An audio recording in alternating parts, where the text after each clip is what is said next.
सैर कर दुनिया की गाफिल, जिंदगानी फिर कहाँ। जिंदगी गर कुछ रही तो नौजवानी फिर कहाँ।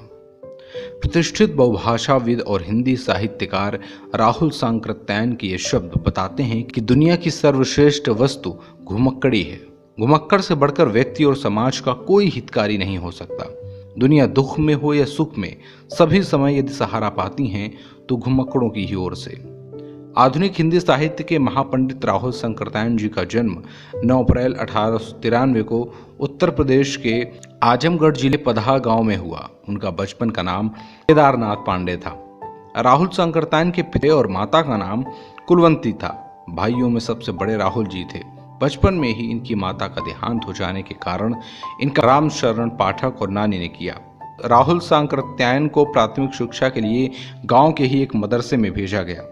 राहुल जी का विवाह बचपन में कर दिया गया। ये विवाह राहुल जी के जीवन की एक बहुत बड़ी घटना थी, जिसकी वजह से राहुल जी ने किशोरावस्था में ही घर छोड़ दिया। घर से भागकर ये मठ में साधु हो गए, लेकिन अपनी यायावरी स्वभाव के कारण वो यहाँ भी टिक नहीं पाए। 14 वर्ष की अवस्था में ये कलकत्ता भाग गए। इनके मन में ज्ञान प्राप्त करने के लिए गहरा संतोष था, इसीलिए वे भारत में कहीं एक जगह नहीं टिकते थे। राहुल जी का समग्र जीवन ही रचना धर्मिता की यात्रा थी। जहां भी वे गए वहां की भाषा, वहां की बोलियों को सीखा।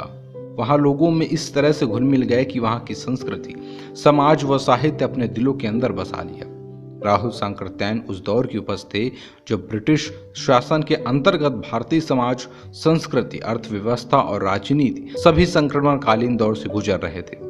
राहुल जी ने अपने जिज्ञासु और घुमक्कड़ प्रवृत्ति के चलते घर बार त्याग कर साधु वेशधारी सन्यासी से लेकर वेदांती, आर्य समाजी व किसान नेता एवं बौद्ध भिक्षु से लेकर साम्यवादी चिंतक का लंबा सफर तय किया।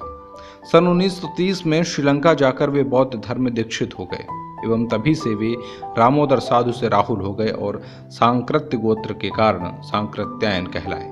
राहुल सांकृत्यायन ने लंका में 19 मास प्रवास किया। श्रीलंका के अलावा राहुल सांकृत्यायन ने इंग्लैंड और यूरोप की यात्रा की। 2 बार लद्दाख यात्रा, 2 बार तिब्बत यात्रा, जापान, कोरिया, मंचूरिया, सोवियत भूमि, ईरान में पहली बार और तिब्बत में तीसरी बार 1936 में, सोवियत भूमि में दूसरी बार 1937 में और तिब्बत में चौथी बार 1938 में यात्रा की। उनकी अद्भुत तर्क शक्ति और अनुपम ज्ञान भंडार को देखकर काशी के पंडितों ने उन्हें महापंडित की उपाधि दी एवं इस प्रकार वे केदारनाथ पांडे से महापंडित राहुल सांकृत्यायन हो गए।